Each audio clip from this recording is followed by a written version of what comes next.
When lifting the gearbox into place, use a single strop and set the point of balance around here. Torque the gearbox to chassis mount bolts up on both sides. Put the earth straps on both sides and torque them up to between 40 and 43 Newton meters. That's the standard specs based on an M10 bolt. Actually, these here, they are to be left out until this component goes in.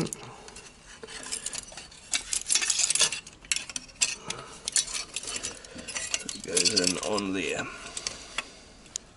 Push the lugs into place on here. There's also a lug to push in on the other side as well.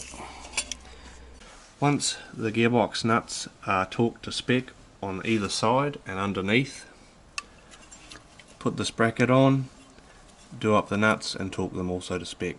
Put the starter motor in and torque up the bolts. Make sure this nut is tight. Push the cable clip on, do the nut up and torque it to spec. Same with this one down here. Unfortunately, my bracket here is a bit bent out of shape due to a smashed axle guard, so I'll need to bend that back into shape and reinstall it, and then put this one here back in place on top like that.